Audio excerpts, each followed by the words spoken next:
Update. Am I the a-hole for putting in a claim to my late father's death benefit? Original post. Hi, I'm looking for advice.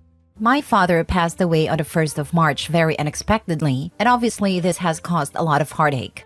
A few days ago, I received a letter through the post from a policy through his work where it was stated that my father's sister had put in a claim for the death benefit, as she was next of kin at his work. I am next of kin legally, and also would like to state for the record that me and my father had an excellent relationship. She never mentioned the policy to us, or wrote down on her form that my father did not have children, which it clearly asks, and instead sent the form as if she was his only relative. The company found out that I existed only because I'm the informant on his death certificate and has asked if I wish to make a claim. I contacted my aunt about this, and she has doubled down and said that my father would have wanted her and her alone to receive this large sum of money, and has told me not to put in a claim. I am putting in a claim regardless and told her this, and it has caused a huge rift with her family. So much so that a cousin contacted me and said that my dad would be ashamed of me for putting in a claim, and then went on to attack my autistic 24-year-old brother, telling him that my father would have been ashamed of him because he was unable to carry his coffin at the funeral. It just seems that this has gotten completely out of hand, and I along with my brother are being attacked over money. Surely the company wouldn't have contacted us if it were his wishes to give her 100%. Edit. I forgot to mention that my aunt said she received an email from my dad's workplace saying it was his wishes to give this money to her, and she had a signed document from him saying this. But when I asked her if I could see the document, she sent me a blank template of wishes from the company website which had no writing on it, no expression of wishes, and no signature from my dad, which is confusing. We also told her that we may not receive anything in the final decision, which we are fine with, but it potentially could be split even between me, my younger brother, and her. She wasn't happy to even consider it going 3 ways either. And that is where the abuse began from that side of the family. I just don't know, and this has been keeping me up at night with stress. Am I the a-hole? Now for the top comments before reading the updates. Not a-hole. Your aunt's family sounds like a bunch of greedy a-holes. Do not let them bully you. Make sure you get the benefits that you are owed. Why would she even think she deserves it when dad has 2 children? Not a-hole. She is robbing an autistic child of her own brother? Her daughter sent my brother vile voice notes, telling him that my dad would be ashamed of him because he couldn't carry the coffin due to his autism, that he is lazy and should get a job when he can't work, and that he's a thief. It has made my brother so distraught that he is refusing to put a claim in, as he thinks my father hated him when this is not true. My dad loved the bones off my brother. Those words never left his mouth. All lies. My dad may not be here to protect him, but I am, and I'll always protect him. Nah, to hell with your aunt and cousin. Don't you dare split anything with these vile bastards. Put in your claim, get your deserved death benefits, and cut these monstrous vultures from your life. Your aunt made a dastardly and calculated move filing that paperwork, claiming he had no children, knowing she'd never get the claim otherwise.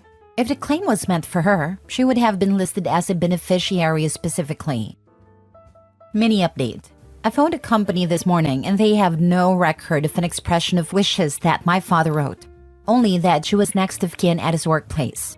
So she not only lied that it was my dad's wishes for her to have this money, but she also lied that she received an email from the company stating this. The woman on the phone said, "You are his daughter. You have a right to make a claim." And also to tell my brother to put his claim in, which she will be doing now. Now for the update 2 months later. Hi everyone. I just thought I would give an update on the situation. My aunt put in a claim to receive my father's death benefit from his workplace in April behind our backs and stated that my father had written wishes for his money to go to her and her only. She said she had a copy of an email with a signature, signing over 100% of this to her. But when asked, she never sent us a copy of these supposed wishes. We later found out this was a lie. There were no wishes. And the only reason she was able to put in a claim was because she was listed as next of kin at his workplace. This caused a huge rift within the family and ultimately ruined relationships that will never be repaired. Even when we offered to split it 3 ways, she wasn't having it and doubled down on the fact this money was hers. Then our family began attacking us over social media. My brother and I received nasty abuse as we put in a claim. We're told my dad would be disappointed in us, that he would be ashamed, and that the payment was to go solely to her. My brother, who is autistic, was told he was disgusting for not carrying my dad's coffin, even though this emotionally would have destroyed him beyond repair. He was told he was nothing like my dad, and that my dad called him a crap son, which is a lie. He is an amazing young man, and my dad would have been proud of him for even being able to attend a funeral. And also for cutting his hair for the first time in 11 years to make our dad proud. I've reminded him of this, as these nasty words have stayed with him, causing him emotional turmoil thinking that my dad hated him. He is getting better emotionally now with support from me, my mom and close family friends, and realizes our dad had nothing but love for him. Well, after a couple of stressful months, I'm happy to say that my brother and I received everything, and she got nothing, not a penny. We have not split the money with her and will never speak to her again. My brother will live comfortably now, and will be taken care of, which is what my dad really would have wanted. Thank you to everyone for the support in the original post who put my mind at ease and reminding me that I was not in the wrong. My brother, who is autistic, was told he was disgusting for not carrying my dad's coffin, even though this emotionally would have destroyed him beyond repair. You can always rely on family to invent new ways to bully anyone who doesn't fall in line. She's just evil. Stealing from the children of her dead brother. Stealing from her autistic nephew? It makes me sick and infuriated. I have an autistic nephew and cannot imagine stealing money from my brother's estate and cyberbullying them. My dad died last year and it was tough.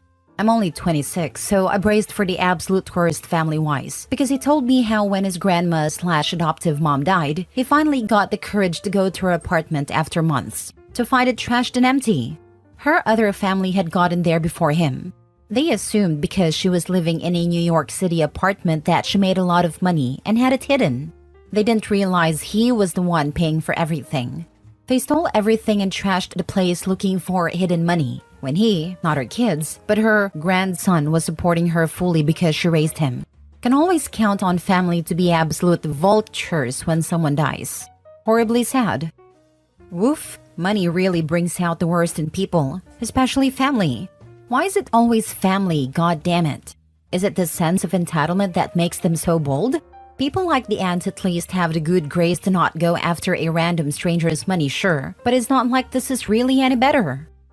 It's always family because they have access to information about the inheritance and have more excuses to justify their share of the inheritance. Sad, but true. Next story. Am I the a-hole for refusing to lend my sister-in-law money because she got the house I was expecting to go to all of us? Years ago, my wife and I moved back to live near her elderly parents. We bought a house a couple of streets over from them for about $300,000. When we moved back, we helped them with the maintenance of their house, including replacing the carpet, 2 AC units that totaled $15,000, appliances, and weatherproofing the house. In all, we spent about $75,000 to make their house more comfortable in the remaining years, with the understanding that once they pass, the house will be sold, so that we get our money back then split the rest of the money evenly between the siblings. When they both passed, we found out they left the house to my wife's youngest sister. The parents wrote a letter explaining to the siblings that the parents wanted to make sure that sister have a house because she would never be able to buy a house without their help. The rest of the siblings all had houses and were doing okay, so they understood and accepted the situation. I was livid because we poured money into that house, and now we're not going to get it back. My wife and I argued for weeks until I realized I had to accept the money as gone, or else my marriage would be ruined. Over the years, the price of houses increased dramatically in our neighborhood, and now our house is worth $1.75 million. Sister-in-law's house is also worth over $1 million, and her property tax is over $30,000, which she struggled paying every year. Last year, her husband was let go from his job so they couldn't pay their taxes in January. By February, they received a letter stating they were considered delinquent, and now they owe a 6% penalty fee and 1% interest in addition to the tax. On July 1, the penalty fee will increase to 12%. The problem is that all of the siblings had financial difficulties last year, so none of them could loan her money as they did in previous years. However, we're doing okay, so my wife asked me the other day if we could loan her sister the money. I said we poured enough of our own money into that pit and refused her request. Our arguments have gotten to the point where both shouting at each other. I know I can be petty, but I think I'm justified to not loan over $30,000 to a person who stole $75,000 from us. My wife doesn't want her sister to lose the house that they were raised in. Now for the top comments. If you pay the taxes this year, what's going to happen in all the subsequent years? They need to get that house on the market ASAP. She owns a house that's presumably fully paid off, unless she did something silly like get a mortgage on it and worth $1 million. She can sell it, downsize, and have a nice chunk left over. On the other hand, she lives in a house that is costing her $2,500 a month just in taxes, and she can't afford it. They clearly need to move out. Agree, downsize and invest the money for retirement. But there's the rub. They want to live outside their means and not have to downsize. Easier to take someone else's money. Your wife's parents screwed you by accepting the money you poured into their home. You screwed yourselves by not getting a legally binding agreement. You'll never see the $75,000 again. You either have to accept that or walk away from your wife. The current issue is that your sister-in-law obviously can't afford to maintain the house she inherited. It seems like her only option is to sell it and move. If any family members want to keep it in the family, then they can buy it from sister-in-law. But it is not reasonable to loan tax money to your sister-in-law. This would be my hill to die on. Actually, the parents screwed everybody. OP was screwed out of $75,000 that he invested in their house. OP's wife and other siblings were screwed out of their inheritance. The sister-in-law was saddled with a house she can't afford and is sinking into debt. Her other siblings won't let her sell it because it's our family home and must stay in the family. Now everyone resents everyone, so goodbye family ties. Next story. Am I the a-hole for cutting off my sister and her family after what her daughter said? I, 28 female, invited my sister, 40 female, and my niece, 17 female, over for a pool party that my husband and I were hosting. We had a few friends over and many brought their kids. For background, my husband and I don't have kids and are undecided on whether or not we want any, but always find something for us to do where our friends who do have kids feel included. Although we keep things pretty kid-friendly, we still always serve alcohol at our get-togethers. Nothing too crazy, just some beers and seltzers. My sister wasn't able to stay for long as she had work later in the night. I told her since her 17-year-old and her 12-year-old were having fun that they could stay the night and I would take them home in the morning. She let them stay, and about 2 hours later, my 17-year-old niece tells me her mom wants her home and to look for a ride from someone else because I was drinking. I had only one drink earlier that day while setting up for the party hours ago. I let the girls leave with my friend since they lived in the same neighborhood. I texted my sister and confronted her why she asked the girls to look for a ride home. She then told me that my 17-year-old niece told both her parents that everyone at the party was smoking weed, getting drunk, and offering her both those substances, that she felt too uncomfortable to stay. It was a small get-together of around 15 adults and their kids. Nobody was smoking, and absolutely nobody offered her anything. Most of my friends had watched her and her siblings growing up, so it wasn't like they were strangers to my sister or her kids either. Everyone there had their kids who work in respectful positions, including myself. I work in law enforcement, and something like that rumor could cost me my job or even one of my guests' jobs or kids. My sister then told me that she doesn't think what her daughter said wasn't true, and that my niece even told her that my friends and I did nothing but talk bad about my sister behind her back after she left. Again, another lie. My brother-in-law then became involved and told me that it was no place for him to say who was saying the truth, as everything was all he said she said, and that is sorry that I'm upset. I was livid to find out that my niece would not be disciplined for spreading such rumors, and that they would even believe something like that. I was always the first person they would call to control any situation where my niece and her parents would be fighting or she would run away. They would call me to go pick her up because they couldn't handle her attitude anymore. So tell me, Reddit, am I the a-hole for letting my sister know that I will be distancing myself from her and her family?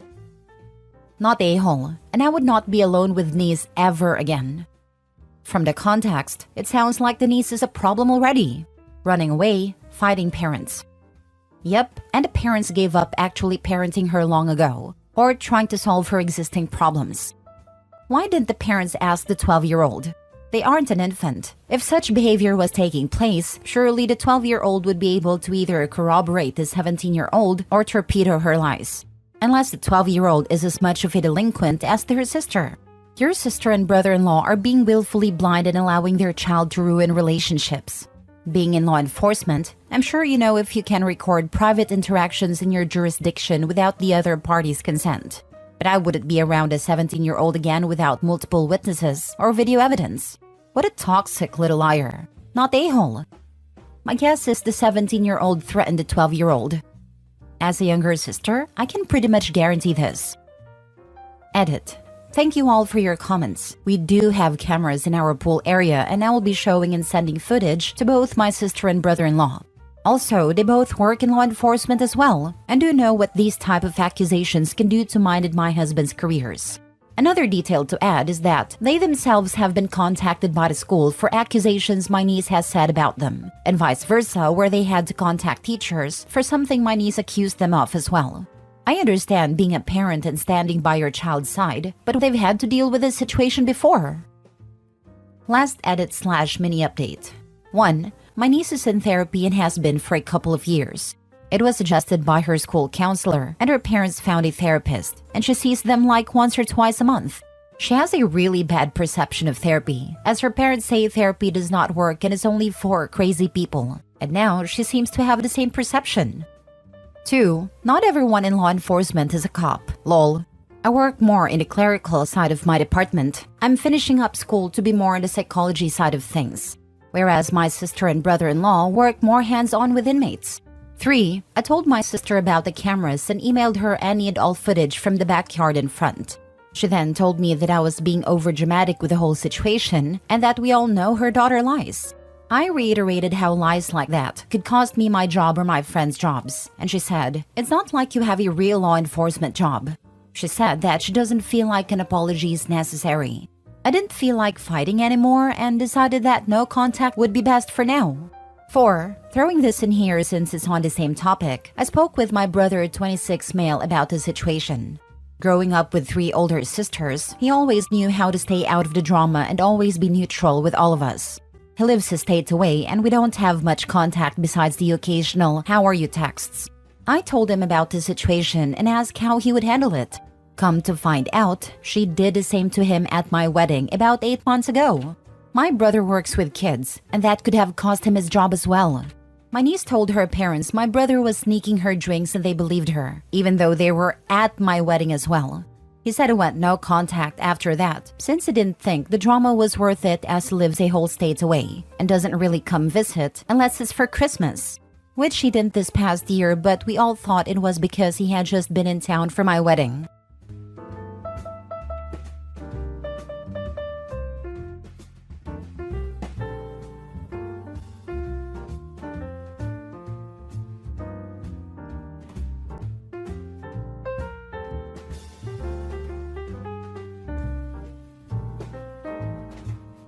Update. Am I the a-hole for leaving my fiancé after I learned there were strippers at her bachelorette party? Original post. What the title reads basically. I, 29 male, and my ex-fiancé, 29 female, were together for 5 years. We should have been married now in the normal conditions, but I broke up with her and canceled the wedding 2 days before it, because they invited male strippers to bachelorette party. I am personally not a fan of these parties, but reluctantly agreed after both groom and bride side confirmed we would keep it simple. I told my ex-fiancé I am not comfortable with strippers or other kind of crazy things. She agreed. I also told my friends if they were to do a stupid thing without me knowing, we would have problems. We stayed at my friend's summer house and chilled there by the pool, did some World of Warcraft raids and played board games. My ex-fiancé and her friends went to a restaurant, then rented an Airbnb. There was no problem during the night. The next day, I asked how things went. She and her close friend said it was really chill and good. We returned to the city center after that. I encountered another bridesmaid that day when I was shopping for a bracelet for my ex-fiancé for her upcoming birthday. I asked that girl how's everything, as we were in the same department at a college but rarely talk now. She's closer with my fiancé than me. She said it's going good, and last night was crazy with all the strippers. After saying that, she looked uncomfortable. I asked her about the details, but she was not willing to tell much. I think she realized she should not have talked about it. I laughed, said goodbye and left. I confronted my fiancé and she seemed surprised about it. She was denying it first, then told me nothing crazy happened and one of the bridesmaids invited strippers. I reminded her that it was a strict boundary for me. I asked about the details, but she said there was nothing much with strippers, just solo dances and that's it. I told her I need some time to think. Almost all of the bridesmaids messaged me ensuring nothing happened when I was on my way back home, which is definitely not coordinated. Things happened after that, but in the end I decided to break up and cancel the wedding. I lost some money since it was only 2 days before the wedding. Things are not cool right now. My head is messed up, I get criticism from everyone, and no idea about what to do. My sister told me to see a therapist to process my thoughts and feelings. That is what I'll do next. Some mutual suggested me that I should reconsider things and stop being so whiny about such a small thing. I do not think it's such a small thing, especially when they all try to hide it from me. Am I the a-hole here? Now for the top comments before reading the update. Not a-hole. It was crazy with all the strippers is hugely different from it was really chill and good. This isn't just lying, this is a total reversal of the truth. Even her it was just solo dances is not the same as crazy. So they are lying. All of them, except the first one. And there is a wild double standard too. The fact that a bunch of mutuals contacted him and said to stop being whiny over nothing is telling. If roles were reversed, the mutuals would be offering to help the bride to be burned down the groom's house. Roles reversed? Bro, even my friends would burn me to a crisp for cheating on my girlfriend. It's not something anyone's friend should endorse or support. Both men and women can cover for their friends' infidelity. From my experience, the difference is men will lie by omission and just never bring it up. Women will actively lie and create cover for the cheater. A man's lie is that he was at Tony's house. A woman's lie is, it's your baby. Chris Rock. This is strangely similar to something that happened recently on 90 Day Fiancé. Because this happens a lot. Some people think that cheating in a bachelorette party is okay. It's so dumb. Oh yeah, a buddy of mine had a job programming POS system and most of it was in restaurants and hospitality. Traveled to many bachelor/bachelorette destinations and this topic came up a bunch. Pretty much all the bartenders/waitstaff said that it's more often the bachelorette parties that are wilder and have a significantly higher rate of infidelity than male bachelorette parties. They said many of them just flat out come knowing they're going to cheat on their soon-to-be husband and that some of the other girls cheating on their partners. It's rarely a, we drank too much and got caught up in the moment. In college, I along with my roommate worked out at a gym full of steroid dudes in the late 80s. Got to know a couple of guys. They were also strippers and asked if we could set props for them when they danced. Both the male and female dancers. 100% of the bachelorette parties had at least one person to hook up with the dudes. The bachelor parties were tame in comparison, mainly due I think because the female dancers didn't go along with that for the most part. At least 2 of those dudes took penicillin daily, 80s, because they kept catching STDs. Yuck. Update. I read most of the comments in the original post and thank you for the advice. My problem was not her being blindsided by her friends, but lying. Every bridesmaid told different things, and none of them gave details about what happened. I believe you can understand it just shatters the trust and makes you think there is something going on. I thought there was something wrong with me after reading the comments. There were a lot of YTAs, and I thought I should apologize. One of the bridesmaids reached out to me last evening. I suspect she saw the post somewhere and recognized it. I knew my fiancé was having problems with her friends since last week, but I did not know the extent. Apparently, my ex-fiancé and her close friends blamed the girl that I encountered at the mall about everything. This divided the group and led into a verbal fight. I will skip the personal details here, but in the end, she told me my ex-fiancé and other bridesmaids got sexual with the strippers. My fiancé was the only one who had boyfriend/fiancé/spouse there, at least monogamously, to my knowledge. Also, I was told by her that my ex-fiancé was not blindsided with stripper invites. She was happy to see the strippers and was relieved she had an excuse. I do not have proof for all of these, but I got a short video of girls making out with strippers. One of the girls is my ex-fiancé and that's enough. She has been trying to reach out to me since we broke up. I confronted her again. At first, she denied it again. Then it became we just touched, Then okay, we kissed too. Okay, I gave him a hand job. Finally, I was coerced into doing these by others as I pressed on. I just blocked her after the last part. I did not see any need to learn further.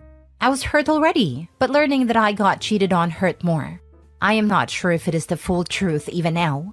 I will never know, but all I can say is it hurts. I will go to a therapist to not carry my luggage to my next relationship. I lost 15K from the wedding-related things. I need to focus on filling the hole for a while. Some of the people told me I am an insecure and funny nerd for playing World of Warcraft on my bachelor party. Isn't the whole point of bachelor parties having one last fun? It was raiding non-stop with the boys for me, not having one last actual interaction with a stranger, or having a stranger's butt on my face or penis. I will not miss out on these during marriage anyways, omitting the stranger part. That's it. It's therapy time tomorrow and thank you for the help. I will never understand why people like your ex-fiancé throw it all away for one night. Because they do not want to be married. They want to have that special day and be the center of attention. They want the wedding, but not the marriage. She belongs to the streets. I have a cousin that did this. She explained to me she really never believed the other guy wouldn't leave her because she loved her way too much. She really thought true love in the fairy tale land will conquer all. Delusional. She still thinks he is wrong and should come back to her and marry. She cheated on him, and she expected him to be the one to beg on his knees? Yep. He loved her for a decade prior, and she said that she thought he would forgive her for anything, because she would forgive him for anything. Even now in her My Disneyland, she says love should overcome all. I almost envy her to be 34 and still have that thought process. But multiple women in my family agreed with her, that if he truly unconditionally loved her, he would have worked through it. I got a short video of girls making out with strippers. One of the girls is my ex-fiancé and that's enough. I've been to a dozen bachelorette parties, and not one has turned out like this, which makes me truly grateful for the quality of the people in my life. I was at a bar with coworkers and some of their spouses and partners. A bride-to-be was calling one of my woman coworkers lame and a loser. The reason? The bride wanted to kiss my coworker's husband during her last night of freedom. Her husband said no. The bride-to-be pleaded with my coworker to change her husband's mind. A portion of the bachelorette party bag too. Like you, I remain glad none of the people in my life are like this. I hate this last night of freedom BS. You're getting married, not going to prison. And if you think getting married has cost you something you hadn't already chosen to forfeit by being in a monogamous relationship for however long, then you shouldn't be married, or possibly in monogamous relationships. Next story. Am I the a-hole for moving on so quickly after my husband left me?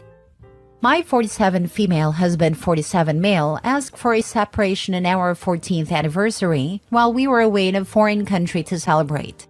While we weren't as close as we used to be, we almost never fought and generally enjoyed each other's company and families. We did not have any children. The night before our anniversary, he brought up he wasn't very happy in the relationship but didn't know why. The next morning, I asked to see his phone and he said no. He said I would find flirty messages with one or more other women on it. He had made some female friends through school and work and he said he felt like there might be someone out there who was better fit for him.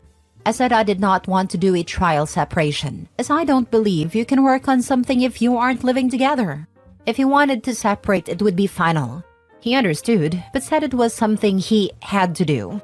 After being away for only 2 days, we rebooked our flights home, flew home, and he packed some belongings and left. 7 days later, he asked to come home and we started marriage counseling. He had a lot of trouble admitting he had at least one emotional affair. The counseling was not helpful. He was defensive and not open to it. I suspect something physical happened with the other woman, but I do not have any proof. He had deleted all his flirty texts, Snapchat, etc., so I could not see them.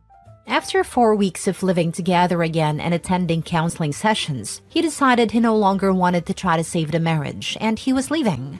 He packed up and left a few hours later.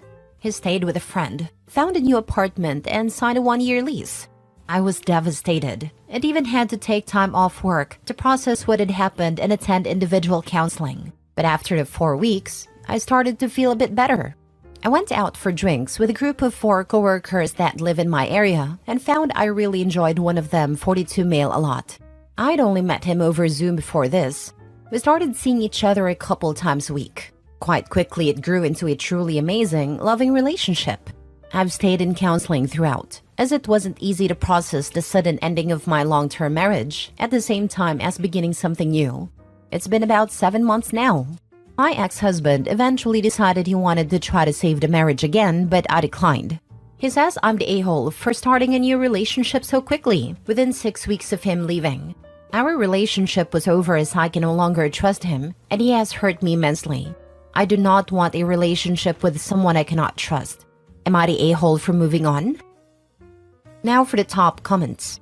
Not the a-hole. He left you twice. I guess you were supposed to just sit around wallowing in tears while he went off doing whatever and whoever until he was ready to come back to you. I love this for her. I'm so glad she was able to show him that she wasn't pining away. I love even more that that wasn't OP's intent even. OP was just living her life and found somebody who appreciates her. Message to the OP here. How is that even a question? He ruins your anniversary trip, is very likely to have cheated and dated other people after the marriage ended. He wanted to end the marriage. Then out of nowhere he says he wants to save the marriage after he destroyed it? Then says you're an a-hole for dating someone when you were single. I refuse to answer this question. He's the sour on the a-holes. Don't forget, on what was supposed to be a romantic trip, he literally said he thinks there is someone better out there for him.